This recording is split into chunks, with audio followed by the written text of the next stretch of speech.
齐王，满网全是满皇的大货，丰收了。呵呵。3年前，这螃蟹药都没人要，没想到，看见没？老根家小子回来了，看那个脸色，怕是又没考上吧？还用问？要是考上了，老陈家早就在院子里放鞭炮了。读书读了这么多年，田里的活干不明白，出去打工又嫌苦，这下好了，高不成低不就，老陈2口子以后有的愁喽。差多少？3分。你明天跟大柱他们去镇上，坐车到广东打工。我不去，考不上就去打工，人总得要吃饭。老根，让孩子再复读1年吧。复读？拿什么复读？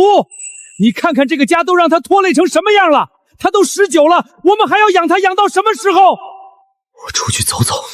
你要是敢跑，以后就别认我这个爹。难道我的人生就到此为止了吗？真的一辈子都走不出这里了吗？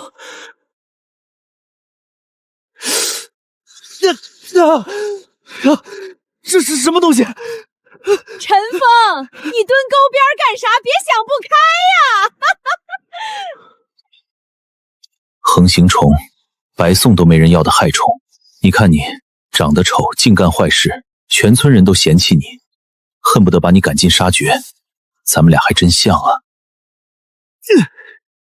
就不信这个邪了。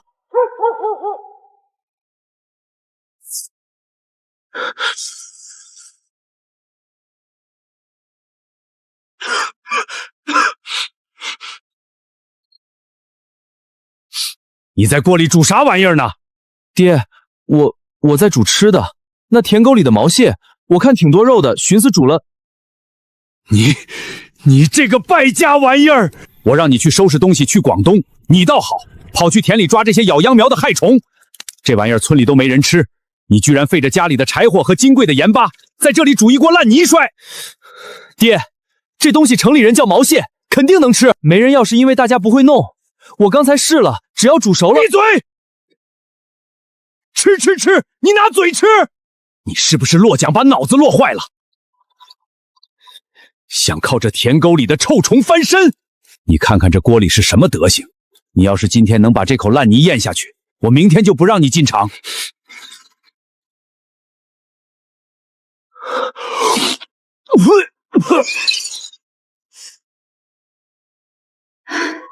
小峰啊，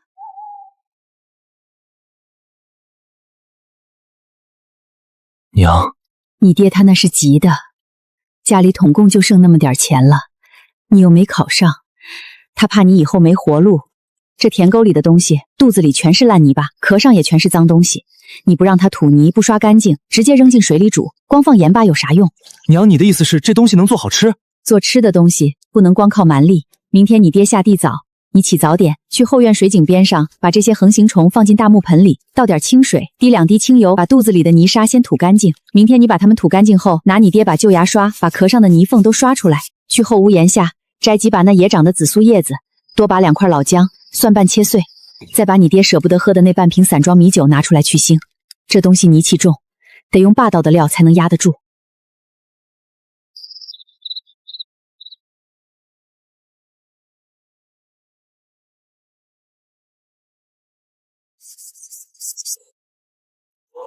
你现在多夹我一下，一会儿下了锅，我就多放1把辣椒。生火，下蟹，倒米酒，放紫苏，加盐，添半小水，盖锅盖焖。起锅，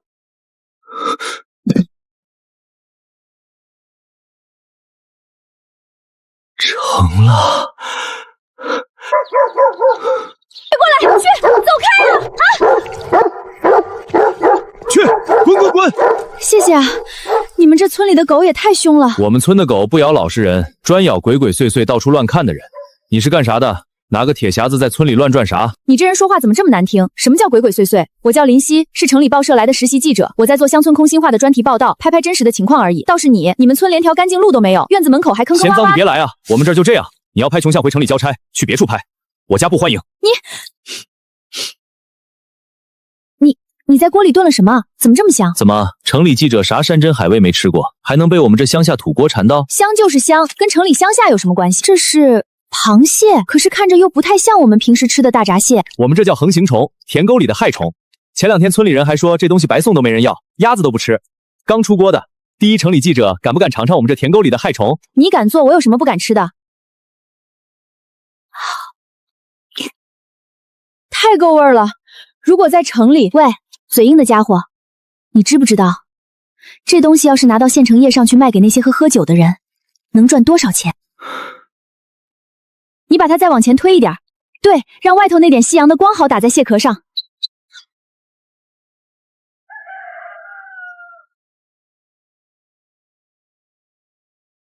行了，东西是好东西，但你打算去哪儿卖？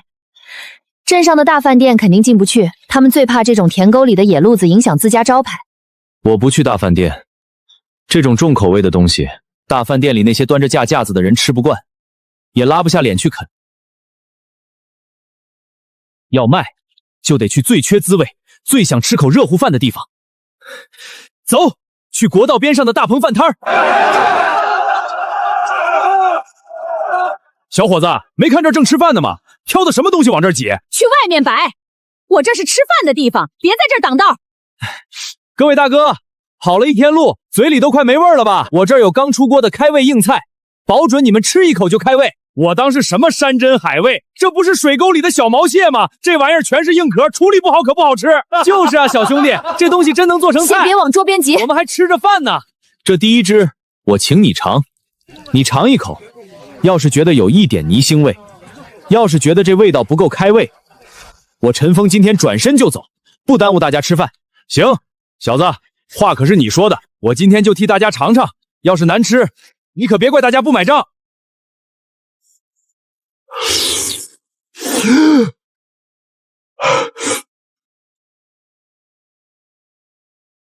爽！小兄弟，这玩意儿怎么卖？给我来一盆！天天吃回锅肉，嘴里都快没味儿了。这东西解馋太绝了！给我来一份，多加点汤汁。我要蘸大葱吃。再来一份，辣点刚跑完一趟，就想吃口热乎的。别急，老板，给我拿个大号的快餐盒，我带回停车场慢慢吃。别急，排好队，1人1份都有，5毛钱一只，论只卖。你拿3个1块5，这边5个2块5，零钱放盒子里，找您5毛。没了，真没了，各位大哥，明天我再来。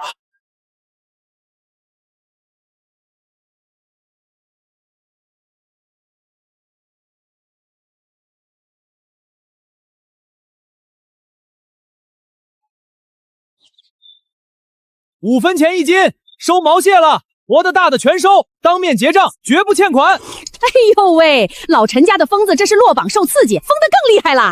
你们看看，花钱买害虫了。那横行虫平时扔在路上都没人踩，他居然要花钱收。峰哥，你这招牌上写的真给钱啊？真给。不过虎子，咱得把话说在前面，小的不要，死的不要，太小没肉，放回沟里。过阵子长大了再抓，连同2斤3两，抹个零头，算2斤半，按价结算，一共对应份额。哥多给你添上点份额。田沟里白抓的还真能换钱，峰哥你等着，我家后沟里那大个的多的是。我的娘哎！我家菜园子后头那条水渠里全都是这玩意儿。老头子，别抽那破烟了，拿水桶拿火钳抓虫子去。师哥，救命我！火钳，甚至漏处。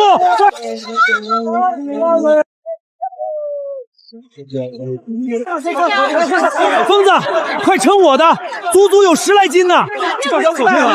别急，我先来的。疯子，你这钱够不够啊？死的会臭，做出来坏味道，别人吃一口以后就再也不买了。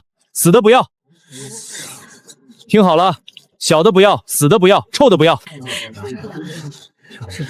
马婶儿，这几只不能要，太小了。哎呦，疯子，这哪小了？他们就是长得显小，其实年纪不小了，可硬着呢。不行就是不行，放回去长长再来。规矩少了，我这生意就砸了。拿回去先用清水养着土泥。谁拿烂蟹来糊弄我，下回一头都不收。哼，5分钱1斤哟。听说咱们村出了个收害虫的陈老板，我一开始还不信，原来是真的啊。陈峰，大学没考上，去外头转了一圈，算盘也打坏了。就这破猛，今天把话撂在这儿，我绕着村子倒着走3圈。赵哥，倒着走3圈的事我替你记着。不过今天生意忙，没空看你练，要不你改天再走。小子，嘴还听你一句。莲塘村的水沟、鱼塘、路边沟渠可不是你想收就收的，水里来的几百斤的蟹从哪儿来？谁管的？村里谁说了算？你心里没数？赵老板，村民们自己花力气在野沟里抓的东西，我们花钱买，合理合法。合法？在这莲塘村3分地，我的话就是法。想当老板，先问问这路是不是你能走的？疯子，这赵莽心黑手狠，你今天让他当众下不来台，又赚了这么显眼的钱，他肯定不会善罢甘休的。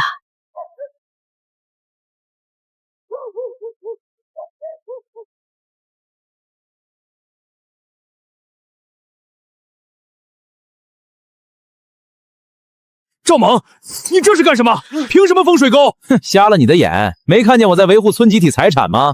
这水沟是我太爷爷当年带人挖的，里面的水、里面的泥，包括里面的横行虫，都是老赵家的根基。要不然谁他妈也别想下水！太过分了，公共沟渠怎么能私人霸占？陈峰，我们去找人评理。没用的。陈老板来了，怎么样？是带着乡亲们交买路钱呢，还是咱们就在这儿耗着？反正我不急，听说你那口大铁锅一天不开张就得亏不少柴火钱吧？赵猛，这几条烂水沟，你愿意守就慢慢守着。我们去哪儿？去找李瘸子，他手里那10亩烂泥田，我全包了。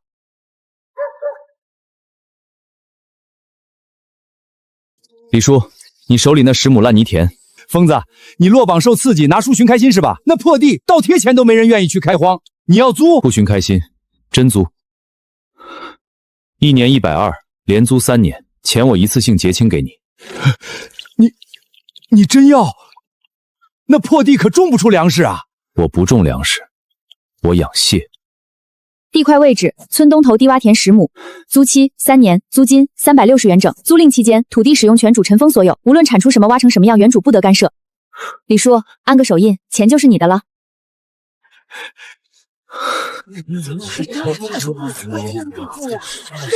哟，这太阳打西边出来了。猛哥，那边都按您的意思办妥了，没人敢说个不字儿。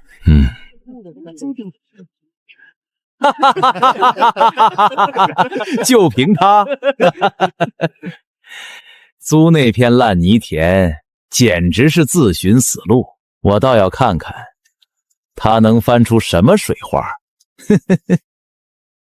陈峰，你个混小子，你是要把陈家的脸都丢尽吗？你看看你干的好事，放着好好的日子不过，非要在这烂泥地里折腾，你是想把我气死才甘心吗？那往后赵家吸的就不是我一个人的血，这10亩地就是我的底气。翅膀硬了，管不了你了。第2步，我们要沿着这个轮廓埋好防逃网，至少要埋31分深，高出地面51分，不然螃蟹很容易跑掉。有道理。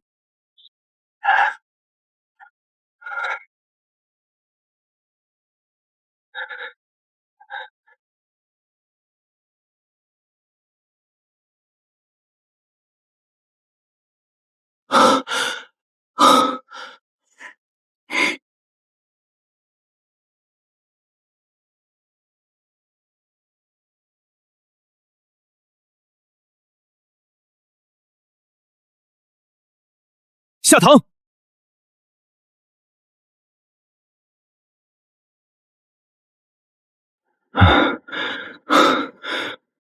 明天开始，咱们就不去路边摊了。既然活水源头攥在咱们自己手里，咱们就去镇上，会会那些真正能出大花钱的大饭店。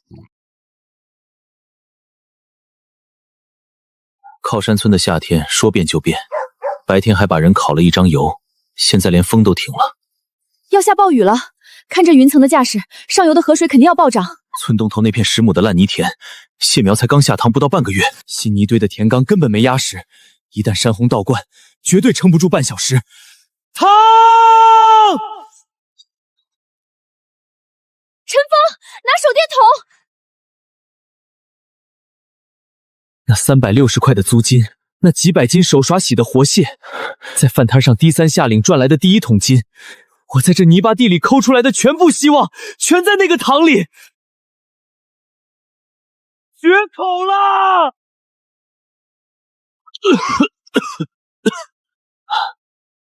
不能垮，给我堵住！陈峰，没用的，泥太软了，水冲得太快了，快上来！再这样下去，你没命的！我不上，这是我的命。这塘要是垮了，我陈峰就在这泥里淹死。缺口还在变大，老天爷，连这一条活路都不给吗？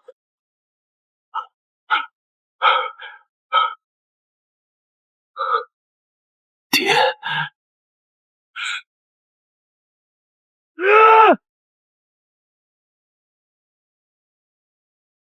还愣着干什么？等死啊！你个不要命的小子！光用烂泥怎么堵得住活水？用重物压底，用草帘子裹泥糊面。水里凉，你下来了，你腰上有旧伤，给我闭嘴！我干农活的时候，你还在穿开裆裤呢。这沙袋还不够死，底下的水流把它掏空了。去吧，把边上那些野稻草给我拔过来。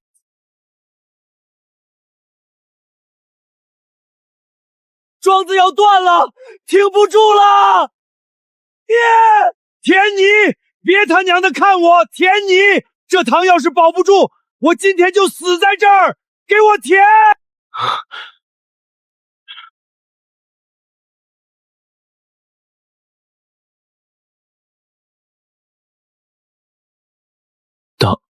挡住了。陈峰！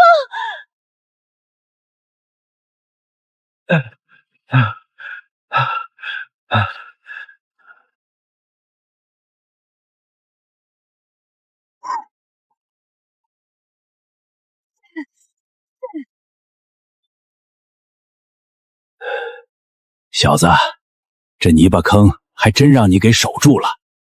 那场仿佛相当于整个莲塘村撕裂的暴雨，最终还是在黎明前停歇了。陈老根筑起的那道防波堤，虽然看着粗糙丑陋，却像一个铁闸，死死护住了生机。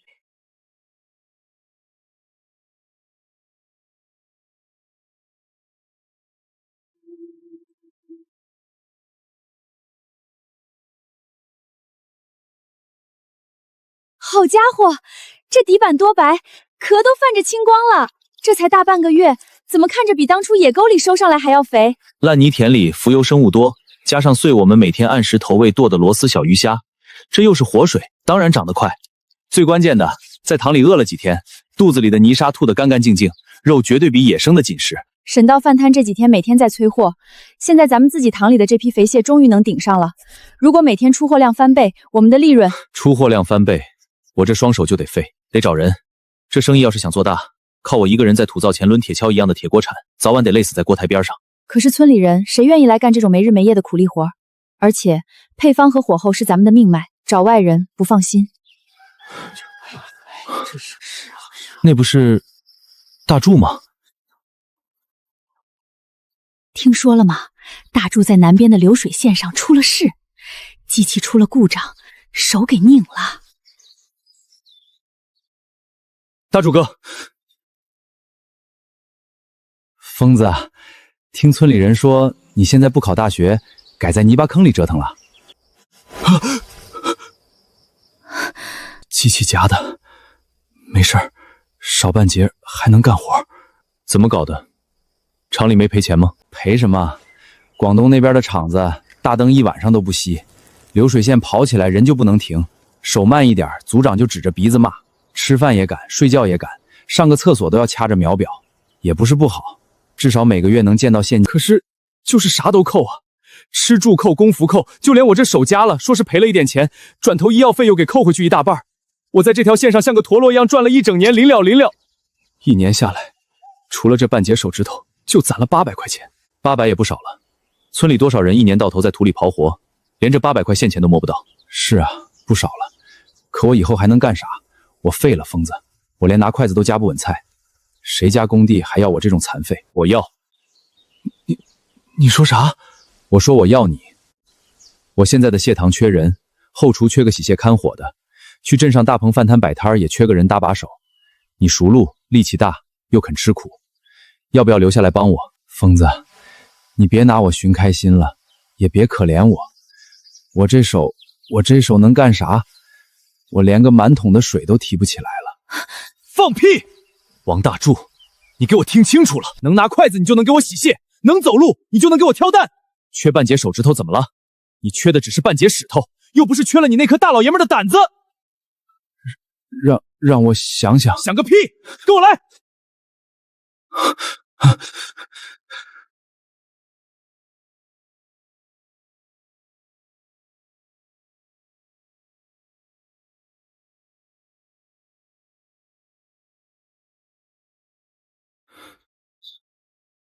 你不是问你这只手能干啥吗？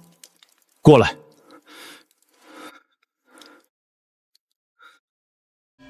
握紧！我握不住，疯子，我不能。你行，拇指和中指死死卡住柄，剩下的指头给我抓牢。连这铁疙瘩都握不住，你这辈子就真废了。给我用力！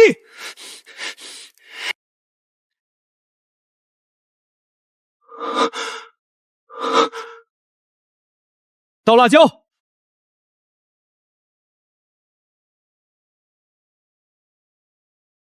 下蟹，抡铲，翻炒，别让底下的料糊了。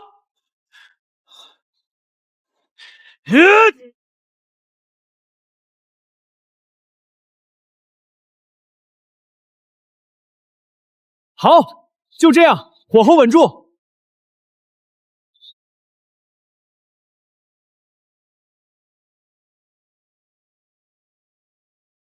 大柱哥，从今天起，这口锅我教你了。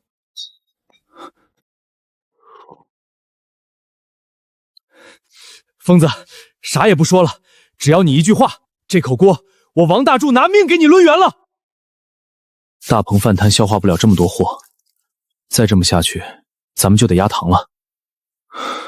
螃蟹这东西一旦密度过大，在水里就会互相残杀，到时候损耗不堪设想。咱们得往镇上走，进那些真正有固定客源、消费能力更高的大土菜馆。好，今天咱们就去会会镇上最大的那家聚源楼。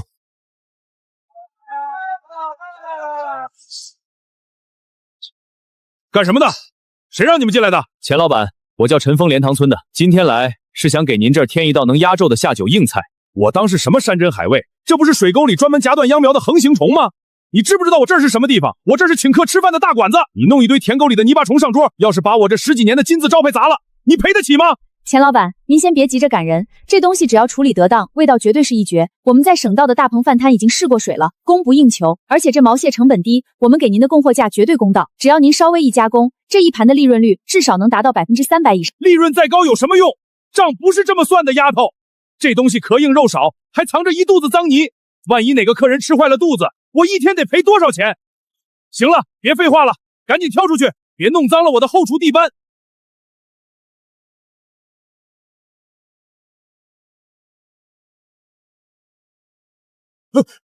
你他妈干什么？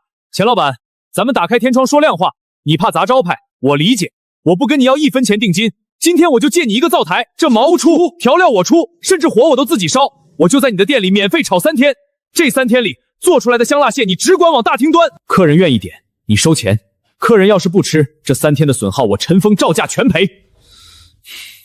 要是真有哪个客人吃我的蟹吃坏了肚子，我陈峰今天就在这儿拿命抵你的招牌。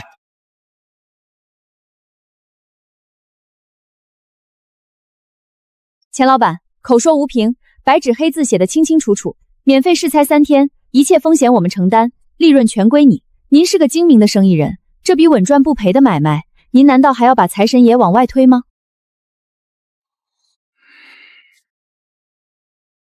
行，我就给你们一个灶台，我倒要看看你们这田沟里的烂泥巴能炒出什么花来。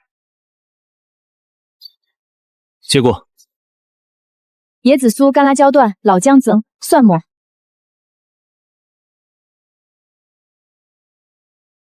开火！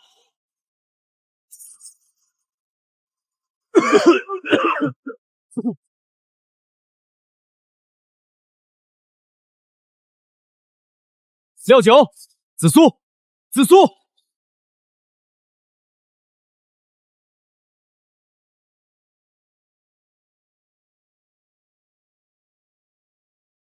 起锅！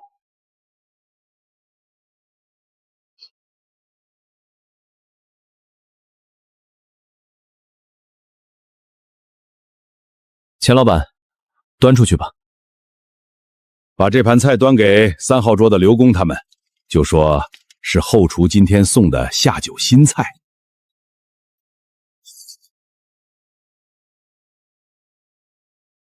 赞！老钱今天大方啊，送的这什么硬菜，这味道绝了！这也太够味了！服务员，再给我来2瓶冰镇啤酒，赶紧的！老板，3号桌吃的那是什么红彤彤的菜？给我也来一份。服务员，我们这桌也要那个红壳子的下脚菜，快点儿！老板，外面封了，10几桌全都在点那个什么紫苏香辣蟹，还有客人说要打包带走。还愣着干什么？没听到外面的催单吗？快给陈老板备料洗蟹！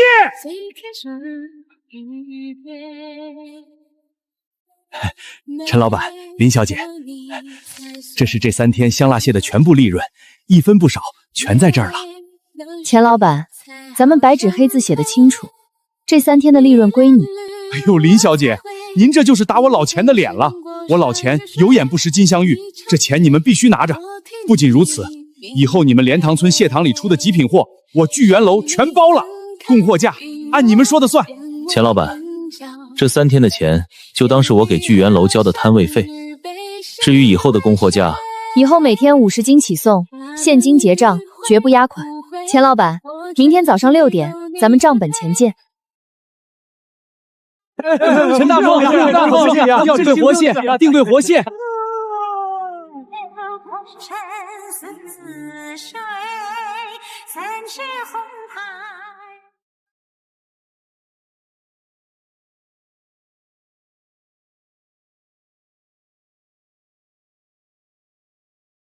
查清楚了，查清了，魏哥。聚源楼这几天火爆的那道香辣蟹，货源不是从咱们市场走的，是莲塘村一个叫陈峰的毛头小子自己搞了个野蟹塘，自己供货。一天能走多少辆？目前聚源楼一家每天就得50斤打底，加上跟风的，一天少数也有100多斤的吞吐量。而且听说那小子心挺野，准备把整个镇上的大席菜都包下来。你懂什么规矩？去把那个叫陈峰的请过来喝杯茶，就说我魏小锦想帮他把生意做大。请坐，没什么好茶，2位别嫌弃。魏老板，咱们明人不说暗话，水产市场有水产市场的路，我走的是野塘直供的泥巴路，咱们井水不犯河水。今天找我来，有什么指教？年轻人，火气别这么大，井水不犯河水这话说的太生分了。你现在一天供个100-10来斤，确实能赚点辛苦钱，但你想过没有？万一哪天你送货的车在半路上翻了，万一蟹塘里生了病，又或者万一哪家饭店吃了你的蟹，突然闹肚子不认账了。魏老板，我们的品控自己会负责，直接说明您的条件吧。痛快，我喜欢跟聪明人打交道。以后你们莲塘村出来的所有毛蟹，只能送到我这个批发市场来，你们只管在泥坑里养蟹，剩下的风险我魏金水替你们扛。抽多少？流水的30%。流水的30%，这等于把我们所有的利润全部抽干了。魏老板，您这算盘打得可真响，养蟹的饲料、人工、运输加上开荒成本，全是我们自己出，净利润本来就只有40%左右，您张嘴就要流水的30%，等于把我们全部的利润都抽干了，让我们莲塘村几10号人白白给您打长工。小姑娘，账不能光看眼前的蝇头小利。在这镇上做餐饮买卖，没我魏风水点头，别说3成利润，你连1分钱都拿不走。这3成是买路钱，也是保你们太太平平的安稳钱。魏老板，我陈峰的饭碗是我自己在泥水里刨出来的，我的路我自己铺，别说3成，就是3分钱我也绝不交。气死我了！通知下去，从明天开始，镇上所有用他陈峰毛蟹的饭店，大到粮油生猪，小到大蒜生姜，1两都不准给他们供。我倒要看看是他的骨头硬，还是饭店老板的命门硬。钱老板，送货了，今天这批蟹个头更大。大柱兄弟，你把货挑回去吧。啥？钱老板，咱不是签了供货协议吗？这可是你昨晚千叮咛万嘱咐要的货啊！协议我毁约，违约金我照赔给你们。你们得罪了不该得罪的人啊！今天早上魏金水的人放了话，只要我敢收你们1只毛蟹，我这聚源楼1粮、猪肉、1桶大豆油都别想进。大柱兄弟，我这10几张嘴要吃饭，没猪肉没粮油，我这饭店还怎么开？我惹不起那尊活阎王啊！短短半天，另外3家屠宰馆全部打来了退单电话，宁可赔违约金下架招牌菜，也绝不敢拿命脉跟魏清水作对。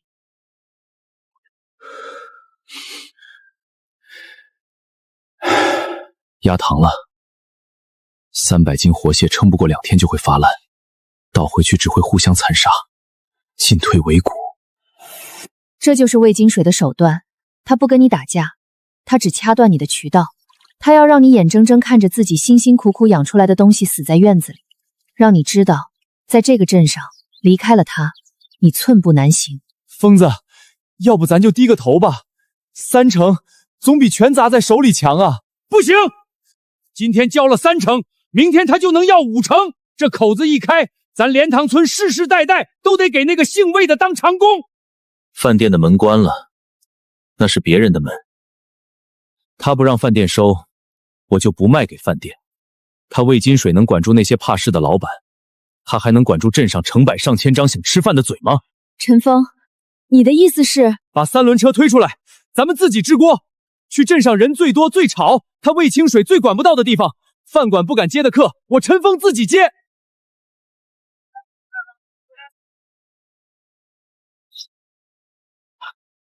就这儿了。疯子，这地方能行吗？连个坐的地方都没有，风一吹全是灰，谁愿意站在这儿啃螃蟹呀？大柱哥，咱们现在没有挑地方的资格。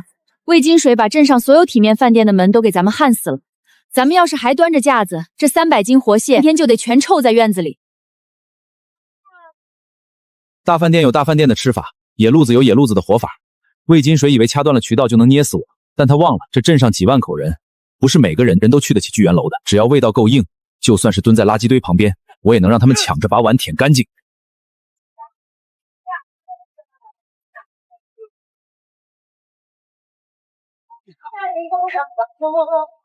哎，这卖的啥玩意儿？红彤彤的，看着怪瘆人。大妈，这不是水沟里那种专门夹断秧苗的横行虫吗？这几个外村的年轻人想钱想疯了吧？把这烂泥巴里的害虫挑到菜市场来卖，这玩意儿可比石头还硬，里面全是一肚子臭泥，倒贴钱我都嫌脏手。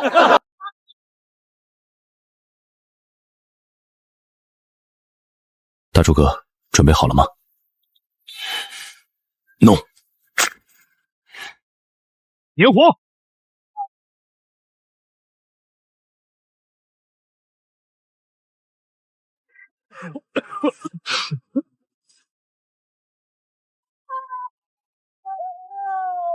死苏，6酒，6酒。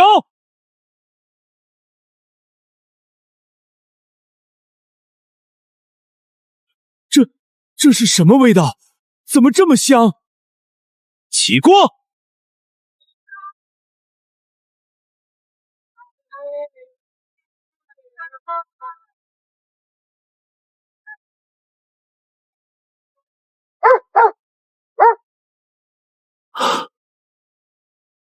哎，小伙子，你这菜这味道怎么跟聚源楼前2天卖的招牌一模一样？这位老板好眼力，聚源楼的香辣蟹就是我供的货，现在他们不卖没关系，我自己把锅支大街上，味道绝对更足，用料绝对更猛，价钱只要1半，先尝后买，不好吃当场砸锅，给我来5斤，拿2袋子装好。好嘞，5斤香辣蟹马上装好。绝了，比在聚源楼吃的还要带劲儿。小伙子，给我也来1斤，我倒要尝尝这田沟虫的味儿。我要2斤，多带点底下的红油汤回去拌面条。别急啊，排队！老板给我用这大号饭条装，1块5一斤，不讲价。痛快！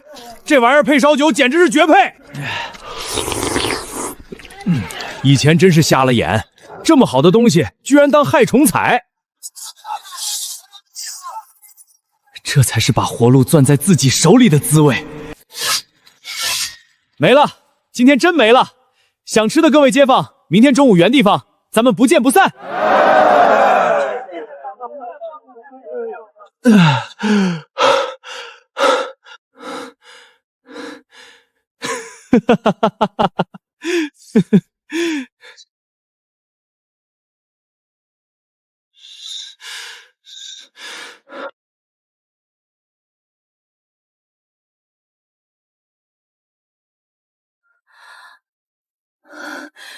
尘封300斤货，抛去各种成本、调料和摊位费，咱们今天这2个小时的净利润，比按照原价供货给聚源楼那些饭店多出了整整1.5倍半。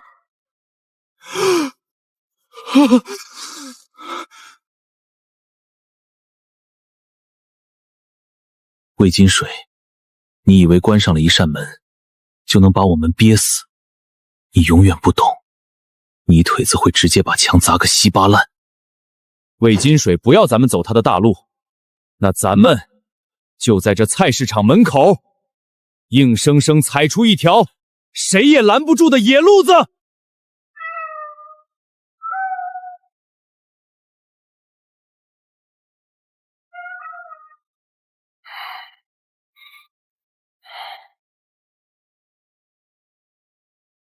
就是这儿，魏老板交代了，里里外外全都给他泼满，那照片、火炉，还有他们平时摆盆的地方，一处都别落下。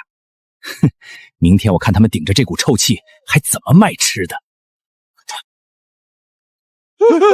有光！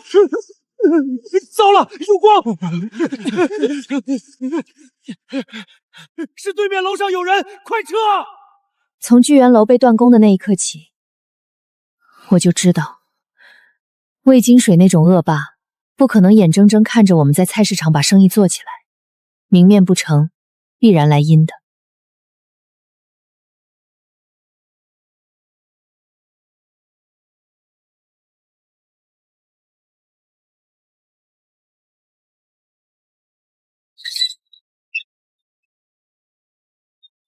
这什么味儿啊？怎么这么冲？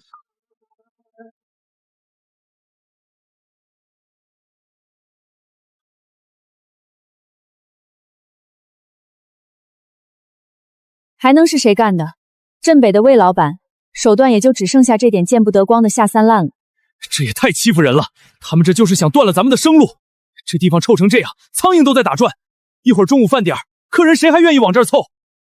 拿水冲，大柱哥，去旁边买2把最硬的竹扫帚，再借2袋绳石灰过来。他泼1桶，咱们就冲10桶。泥巴地里的杂草，只要根还在，点把火照样能烧出一片荒原。这点臭水压不垮咱们的锅。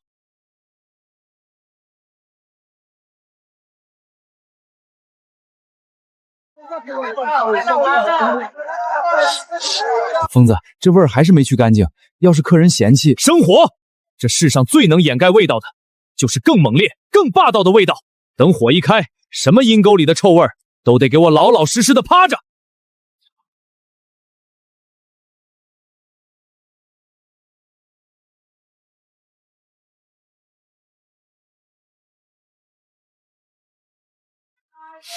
太香了，就是这个味儿。昨天没抢到，今天我可是提前半个小时就来蹲着了。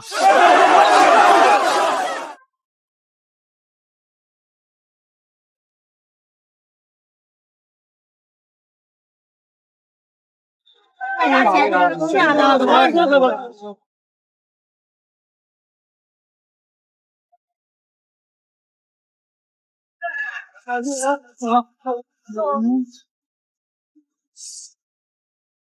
哎呦，我的肚子疼死我了！大家别吃了，这菜有毒，你们看。大家看清楚了，他们卖的是发臭的死蟹。我就说这种路边摊不干净，赶紧钱！赔钱！今天你们要是不拿出1000块钱的医药费，外加砸了你们这些害人的破锅，我们绝不答应。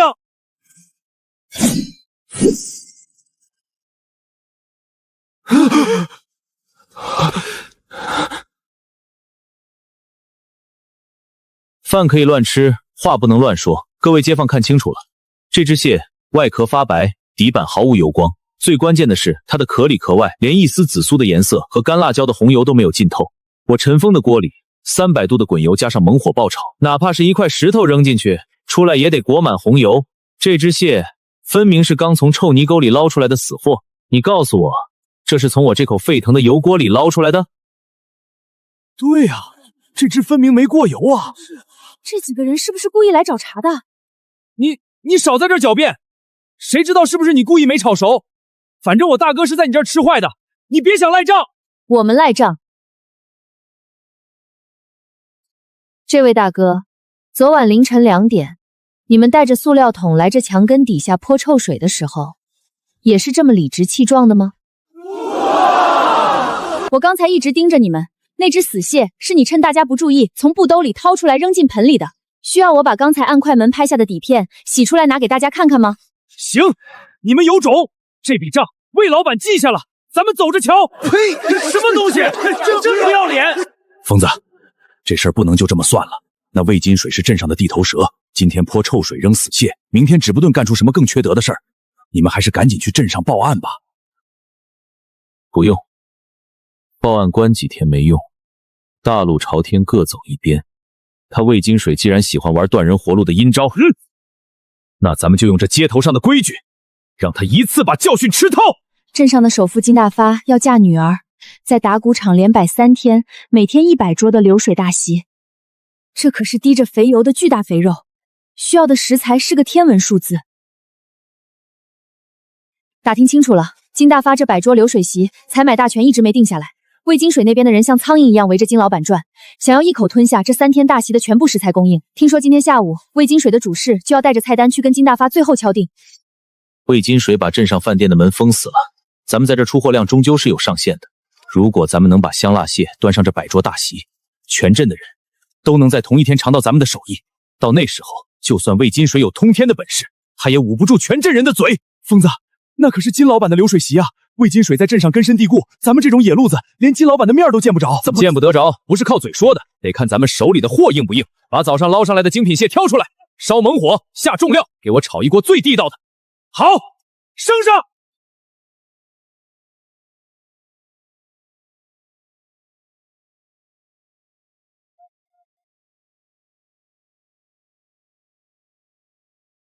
走！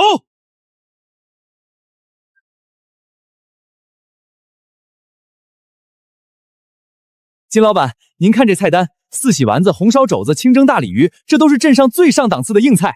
这包桌的活交给我们魏老板，您放1万个心，绝对给您办得风风光光。风光是风光，但怎么看怎么透着一股腻味。这菜单上的东西，平时谁家吃不上？年年大喜老3样，吃到最后全成了剩菜。我要的是能让人吃了一口就忘不掉，能把气氛彻底搞花粥硬菜。你们这菜单太寡淡了。干什么呢？没看见金老板在这谈正事，闲杂人等走远点。金老板，听说您的大席缺一道能镇住场子、让人吃得热火朝天的压轴硬菜。我陈峰是个粗人，但我手里这桶东西绝对能让您这100桌大席从头火爆到尾。哦，好大的口气！什么角色敢说能镇住我金大发的100桌大席？金老板，这小子就是个在菜市场门口摆路边摊的，卖的都是臭水沟里的甜沟虫。您别听他瞎吹，这种烂泥巴里的东西怎么能上您的大席？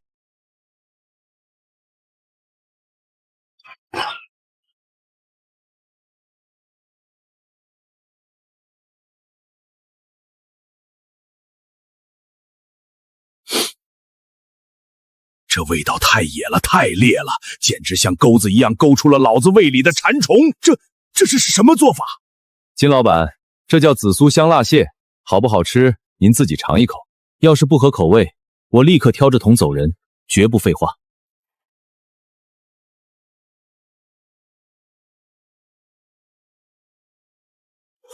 呼，痛快，真痛快，这味道带劲儿。去告诉魏金水，前面的菜按他的菜单上，但这压轴的大菜我定了，就上这道香辣蟹。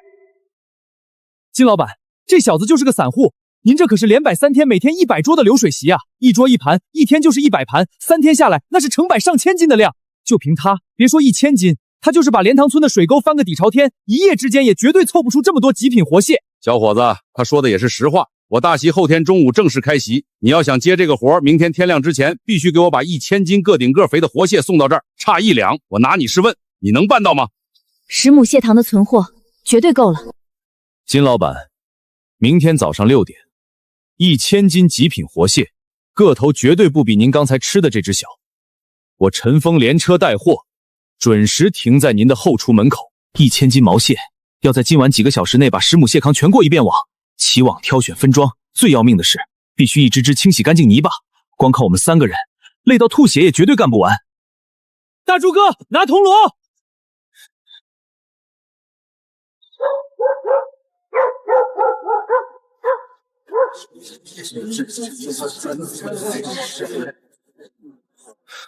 各位叔伯、沈大娘，我陈峰今天在镇上接下了一个天大的活，镇上首富金老板的100桌流水席，把咱们莲塘村的香辣蟹定成了压轴的大菜。但是1000斤，明天天亮之前我必须要交出1000斤干净净个大鲜活的肥蟹。这不仅是我一个人的买卖，魏准身在镇上卡咱们的脖子，不让饭店收咱们的货。今天这一战，咱们要是能漂漂亮亮的把货端上100桌大席，从今往后，咱们莲塘村的螃蟹在这个镇上就彻底立住了招牌，再也没人能欺负咱们。今晚凡是愿意来蟹塘帮忙起网刷蟹的，不论老幼，1斤我按2毛钱的工钱现结，绝不亏待大家。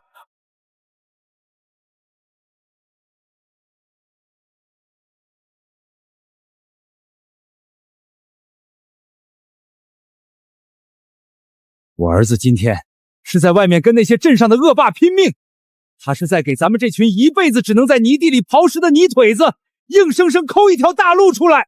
别人卡我们的脖子，难道我们就活该被憋死吗？我陈老根今天把话放在这儿，谁愿意来帮忙，这份情我老陈家记一辈子。不愿意来的回家睡觉，我老陈自己就算刷断这双手，也要把我儿子的车装满。算我一个。没有疯子，我王大柱现在还是个在家里个等死的残废。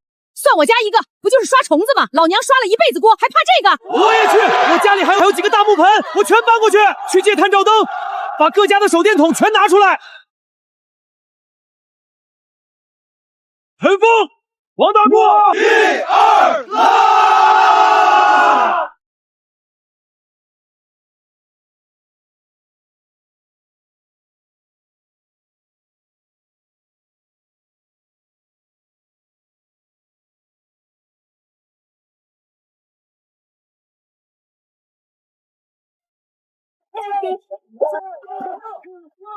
这就是最底层的力量，平时斤斤计较，但在大风大浪面前一旦拧成绳，这股力量足以掀翻任何看似不可撼动的霸权。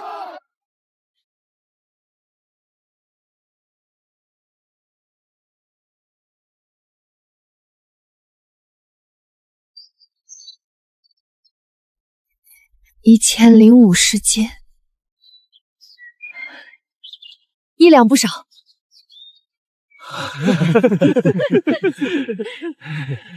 庄秋，找谁是美人？美的心如何相配？盼离谁？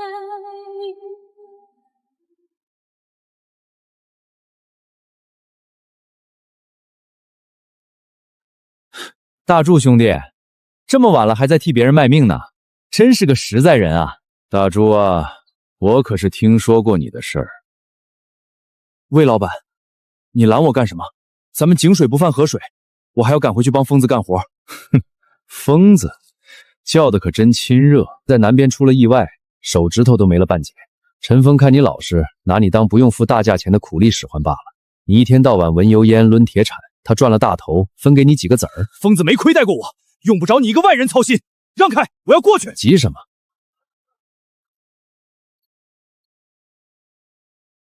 这一大笔钱，这意味着一个庄稼户干上2年都未必能攒下的巨款。这么一大笔钱，现钱，只是见面礼。大柱，你得为自己打算，只要你点个头，这钱你拿走。你想让我干什么？很简单，今晚3点，我的人会拉2筐发臭的死蟹放到仓库后门，你负责接应，把好货换出来。明天开席，我要陈峰的招牌彻底烂碎。行，3点，后门。这就对了嘛，去吧，别让你的好兄弟等急了。魏哥，这小子靠谱吗？哼，一个被穷日子吓破胆的残废，见了这1000块钱，他连亲爹都能卖。去安排死蟹，明天中午我要让陈峰身败名裂。大柱哥，盆买回来了，咱们得抓紧。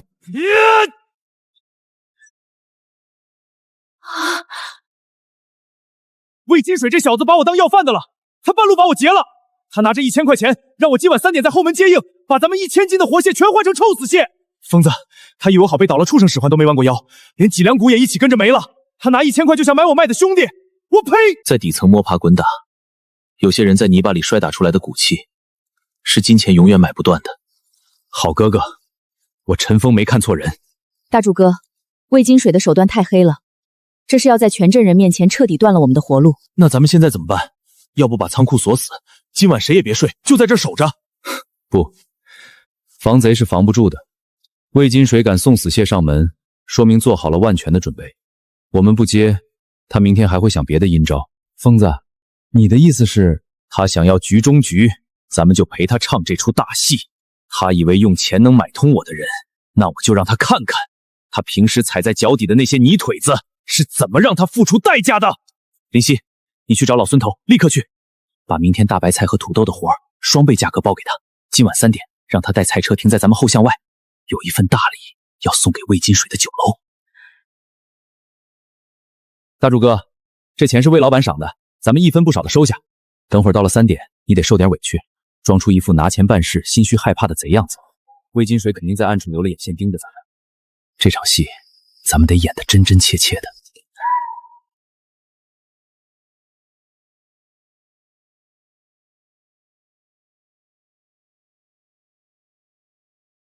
快，推进去！魏哥，鱼上钩了，大柱那小子把货接进去了，陈峰明天死定了。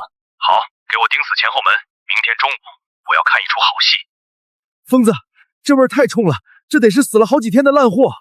大柱哥，动作快，把咱们提前准备好的那几个装着空蚌壳和烂泥巴的麻袋搬上去，盖上防雨布推出去，给他们交差。疯子，你放心，魏金水那小子平时拿咱们当狗踩，今天这口气，大爷替你一起出。他的聚源大酒楼后厨收货的门路，我闭着眼睛都能摸进去。孙大爷，拜托了。走。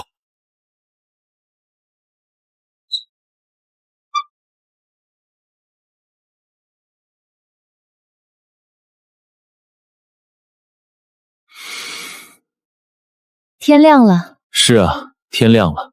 今天，咱们就让全镇的人看看，到底是谁砸了谁的锅。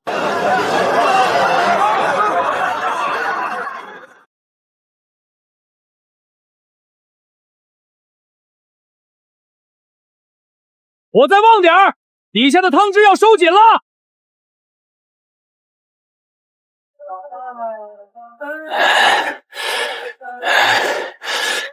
1号锅起，3号锅准备下料。跑堂的伙计，拿大号青花瓷盘过来装盘。起锅！魏哥，时间差不多了，金大发那边的大席，这会儿估计更好上压轴菜。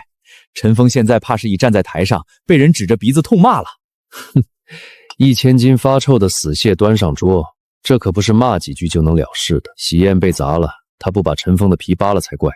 这就是跟我魏金水作对的下场。魏哥英明，大厨昨晚3点准时把咱们那几筐好料放进去了。对了，咱们楼下今天生意怎么样？好极了，1楼大厅接了7、8桌长途货车司机，就图个重口味。后厨正炒老孙头送来的菜呢，我还特意吩咐把今天采购的毛蟹给这几桌大客加上，做成重辣口味，让他们也见识见识咱们酒楼的手艺。去办吧。等金大发那边闹起来，咱们这儿的生意只会更好。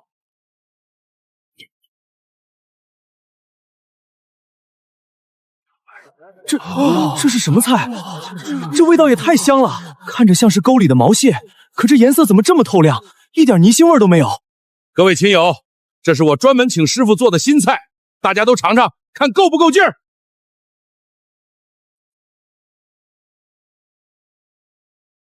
好，痛快，这才是大席上该有的硬菜。这肉太紧实了，绝了！没想到比大饭店里的海鲜还要够味儿。服务员，再拿几瓶啤酒来，这菜太费酒了。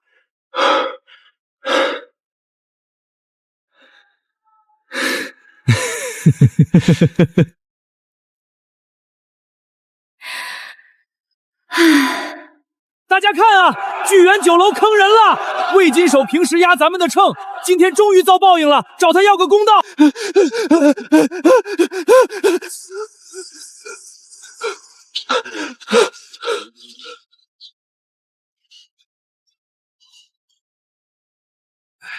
小伙子，今天这压轴菜给我挣足了面子，这1000斤的钱一分不少你的。以后镇上办事儿，这香辣蟹必须得上桌。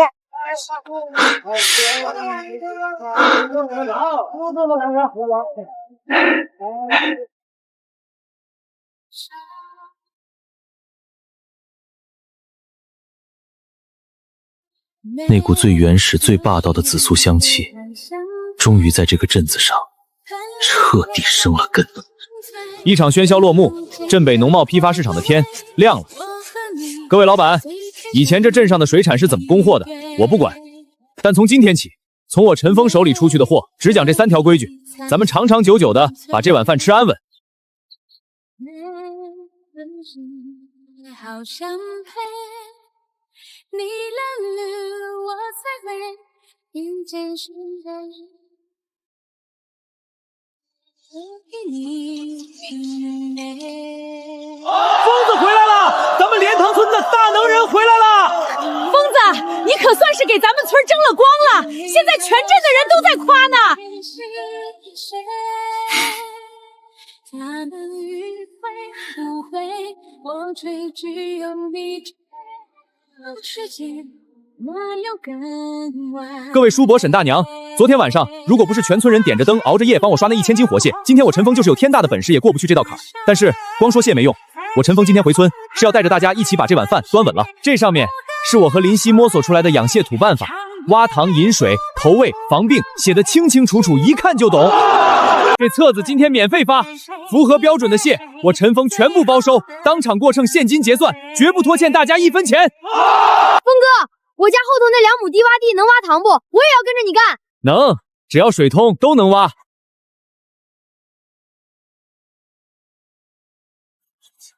哟，这不是咱们村的赵大老板吗？今天怎么有空上打谷场来凑热闹啦？赵猛，当初你可说过，要是疯子能靠着虫子赚到钱，你就在村子里倒着走3圈，现在算不算数啊？算数！我赵猛是个爷们儿，说话算数。1、2、3、4。疯子，以前是我混账，我看我那几口鱼塘能跟着你一起养着横行虫不？我保证按规矩办事儿，绝不添乱。赵哥，我说了，咱们莲塘村的这碗饭大家一起端，你的鱼塘水质好，只要你按规矩养，出多少货，我陈峰收多少货。疯子，你放心，以后在莲塘村，谁要是敢坏了你的规矩，我赵猛第一个不答应。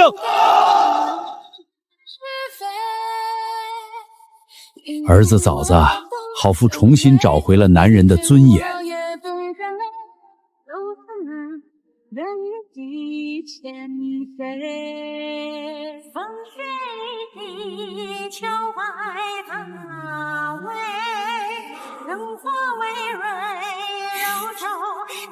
从今天起，莲塘村的水彻底活了。